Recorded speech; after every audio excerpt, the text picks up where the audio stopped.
Donc on va finir pour cette série de séquences, disons, par définir ce que c'est que la série de Fourier d'une fonction. Et pour ça, on va d'abord avoir besoin, en tout cas on va introduire une autre notion qui va être pratique, qui est celle de polynôme trigonométrique. Donc c'est quoi un polynôme trigonométrique?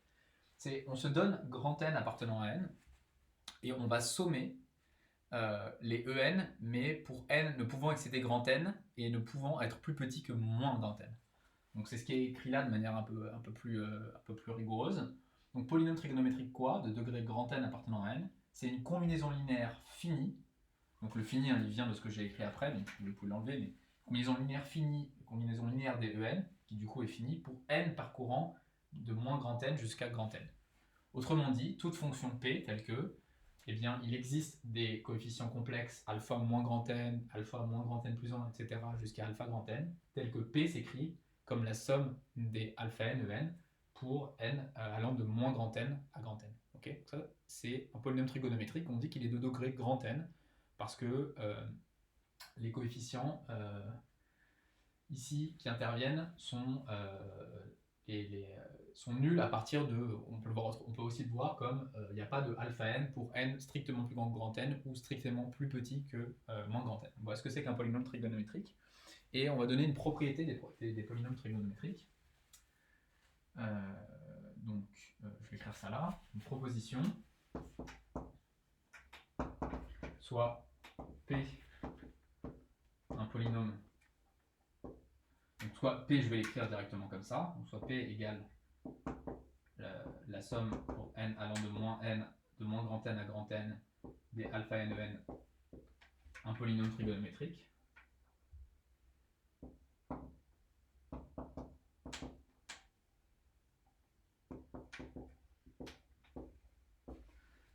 Alors, ce qu'on peut dire de P, c'est que, en fait, nécessairement, les alpha n sont les produits scalaires de P avec les En. Alors,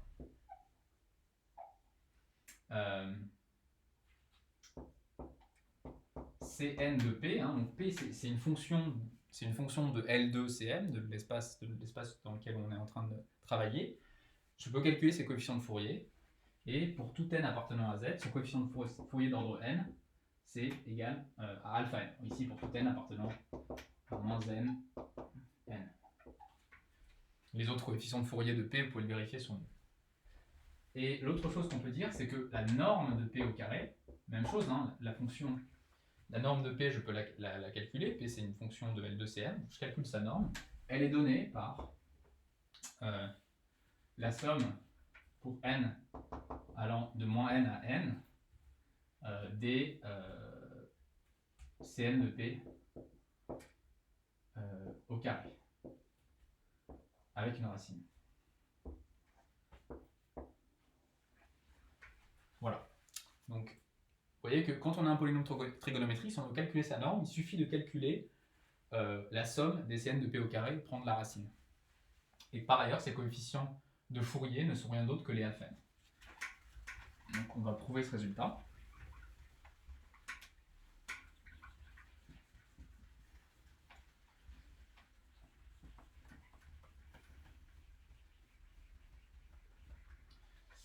Et alors juste une remarque en particulier, hein, donc ça veut dire quoi? Ça veut dire qu'on a l'écriture suivante pour un polynôme trigonométrique, c'est que P s'écrit comme la somme pour allant de moins n allant de moins n à n des Cn de P de n. Autrement dit, pour un polynôme trigonométrique, je vais peut-être même écrire une ligne de plus, c'est aussi la somme pour n allant de moins n à n. Je vous rappelle que les coefficients de Fourier par définition, c'est les P scalaires En. Donc les polynômes trigonométriques, c'est une classe de fonctions très simple, hein, puisque c'est une combinaison linéaire finie, si vous voulez, de cosinus et de sinus, telle que, quand on calcule la somme des P scalaires En, on tombe exactement sur P.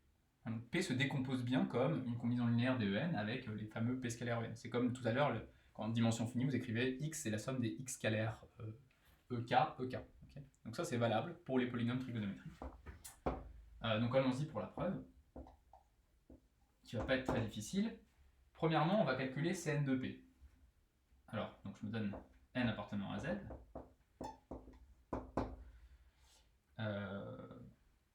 Et je vais le noter autrement, je vais noter m appartenant à z, parce que vous voyez que là, il faut juste que je fasse attention à ce que ce ne soit pas la même notation que la variable muette dans la somme.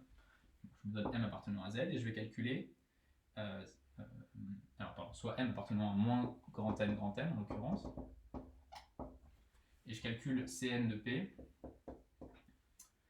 Cn de P, ça vaut quoi? Ça vaut P scalaire, pardon, Cm de P, ça vaut P scalaire Em.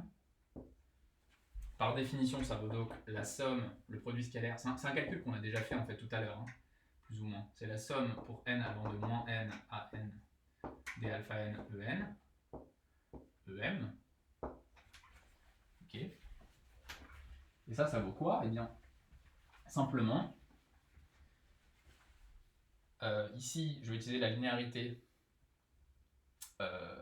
du produit scalaire par rapport à la première coordonnée. Donc ça va faire la somme pour n allant de moins n à n des alpha n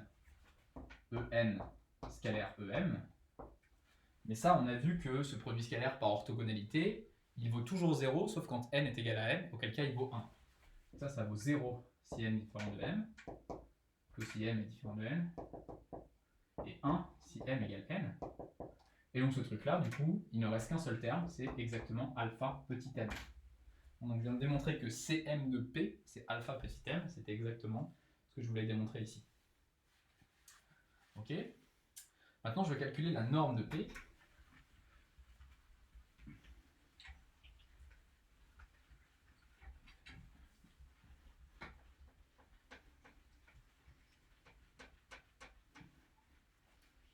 Et pour ce faire, je vais raisonner ainsi. Je vais simplement, en fait, je vais calculer la norme au carré. Comme d'habitude, c'est pour me débarrasser des racines. Donc la norme de P au carré, qu'est-ce que c'est par définition? C'est le produit scalaire de P avec lui-même. On a vu que c'était une manière d'écrire la norme. Et ça, je vous rappelle que P, c'est la somme des alpha n en, donc c'est la somme pour n allant de moins grand n à grand n des alpha n en, qui vaut aussi. Et l'autre P, je vais utiliser une autre variable muette, donc je vais prendre par exemple la variable K. Pareil, la variable petit m, puisqu'on a pris nos aises avec la variable petit m, à grand n des alpha m. Okay, donc là, je vais juste remplacer P par sa valeur. Ok, bon là, il faut s'accrocher un petit peu. Là, je vais utiliser le caractère sesquilinéaire du produit scalaire. Autrement dit, quand j'ai la linéarité, et quand j'ai un scalaire, quand il est à gauche, il sort directement, quand il est à droite, il sort avec une barre, c'est son conjugué qui sort. Donc ça, il faut vérifier que c'est rien d'autre que la somme pour n allant de moins n à n, somme pour m allant de moins grand n à grand n, des alpha n, alpha m bar, fois en scalaire en. Et là, on va faire le même jeu que tout à l'heure, c'est-à-dire que en scalaire en, cet objet-là, il peut lui arriver deux choses, soit il est nul, soit il vaut 1, et ça arrive que si m est égal à n. Donc ça, c'est 0. Je réécris ce qu'on a écrit tout à l'heure, si n est différent de m, et 1 si n est égal à m. Et donc vous voyez, dans cette somme-là, il y a beaucoup de termes, mais en fait, il y en a plein qui sont nuls, et seuls ceux qui subsistent sont ceux pour lesquels les deux variables n et m sont les mêmes. Donc ça, c'est rien d'autre que la somme pour n allant de moins grand n à grand n, de alpha n bar. Et ça, par définition, c'est le module de alpha n au carré. Dernière ligne, ça, c'est le module. C'est la somme pour n allant de moins grand n à grand n de alpha n au carré. Bon, et puis, vu qu'on vient de calculer les alpha n et qu'on a dit que c'était les coefficients de Fourier du polynôme trigonométrique, je peux aussi réécrire ça comme étant la somme des Cn de P en module au carré. Et donc ce que je viens de démontrer, je suis parti de là, je viens de démontrer que la norme de P au carré est égale à ça. Et donc la norme de P sans le carré, c'est bien la racine de ça, ce qui était l'énoncé de la proposition. Donc ça clôt la preuve. Voilà donc pour les polynômes trigonométriques. Et maintenant, on va passer aux séries de Fourier, véritablement. Donc là, c'est le grand 2, petit 2. série de Fourier d'une fonction.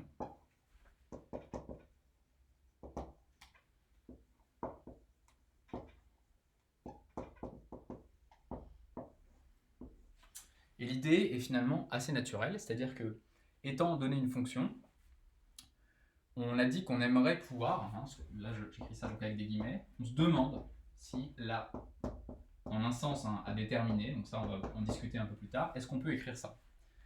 Donc on ne va pas attaquer cette question, on va juste pour l'instant définir un candidat qui va permettre d'approcher f par une somme de cosinus et de sinus, c'est-à-dire une combinaison, dans notre cas là, de combinaison linéaire de en. Donc vous voyez, c'est assez naturel de se dire, si je veux donner un sens à ça, ce que j'aimerais pouvoir dire, c'est quelque chose du style f égale la limite quand n tend vers plus l'infini de la somme allant de n égale moins grand n à grand n des, alors ça, je vous rappelle que ça c'est Cn de f, hein.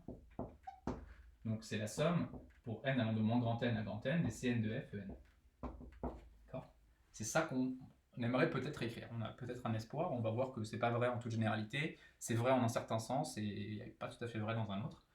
Et ça, ce sera l'objet d'une prochaine série de vidéos. Mais donc, pour l'instant, vous voyez que on est conduit assez naturellement à donner un nom à cet objet-là. Hein, puisqu'on a l'espoir que cet objet-là soit une bonne approximation de f.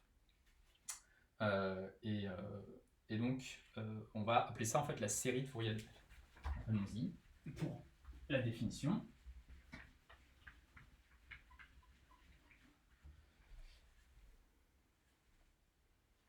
Définition. Je me donne soit f appartenant à l'espace qui nous intéresse, F de Cm. Et donc on appelle série de Fourier de f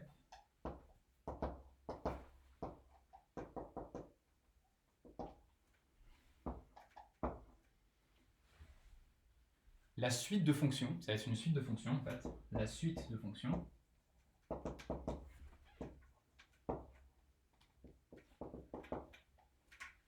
alors notez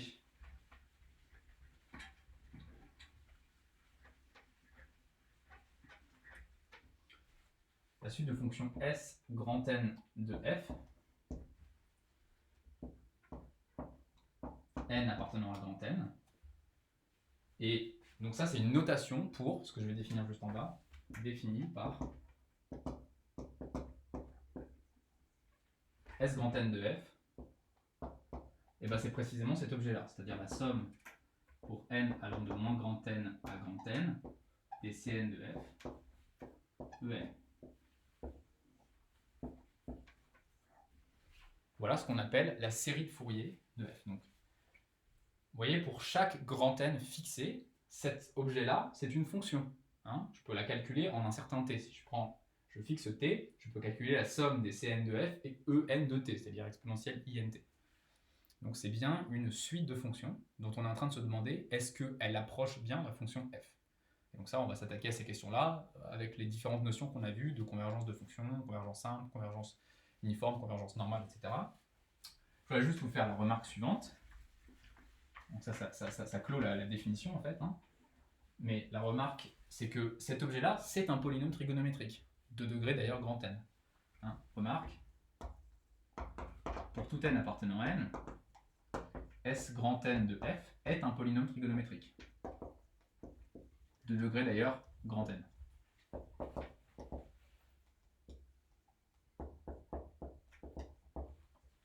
Polynôme trigonométrique de degré grand N. Et enfin, du coup, quand on va vous demander de calculer la série de Fourier d'une fonction f, de donner la série de Fourier d'une fonction, bah, il s'agira de calculer les Cn de f et de dire bah, sa série de Fourier, c'est la suite de fonctions définie par ça. Et ensuite, la question, ce sera de savoir si, et c'est une question à laquelle on s'attaquera dans la suite, de savoir si cet objet-là converge vers f ou pas. Donc par exemple,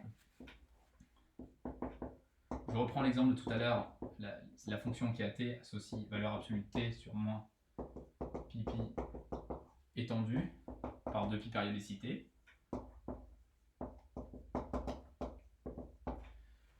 On avait calculé Cn de f. Je vous rappelle que Cn de f, ça valait C0 de f, ça valait 0, et Cn de f, ça valait 0 si n, je vais l'écrire en dessous, Cn de f, c'était 0 si n pair différent de 0 et moins 2 sur pi n carré si n impair, si n est impair. Et donc la série de Fourier,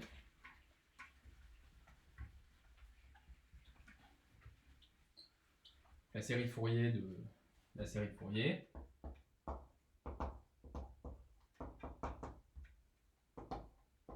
f, bah, du coup c'est rien d'autre que la somme de ces trucs-là, la somme pour n allant de moins grand n à grand n des Cn de f. Alors je ne les remplace pas par leur valeur, mais... Donc vous voyez, à ce stade, on a développé un programme un petit peu assez ambitieux, c'est de se demander si j'ai f et que je cherche à calculer, je cherche à l'écrire comme une somme infinie de cosinus et de sinus, ou de manière équivalente comme une somme infinie de en, de combinaison linéaire de n. On a dit la première chose, cette combinaison linéaire infinie, elle sera forcément définie par les scalaires qui sont les Cn de f. Puis dans le premier temps, on a défini l'objet dont on espère qu'il va approcher petit f, c'est-à-dire sa série de Fourier, cet objet-là. Donc dans les exercices, quand on vous demande la série de Fourier d'une fonction, il faut calculer les Cn de f et dire, bah voilà, la série de Fourier c'est ça. Et toute la suite du cours maintenant, ça va être de donner un cadre, des situations dans lesquelles on peut dire que, effectivement, S grand N de f converge en un sens à définir vers f. Et vous allez voir que, notamment, ça va nous permettre de calculer tout un tas de séries. Par exemple, on va être capable de trouver que la somme de n égale 1 à plus l'infini des 1 sur n puissance 4, ça vaut pi puissance 4 sur 90. On va être capable de calculer comme ça des séries dont on ne voit pas trop comment on les aurait calculées autrement.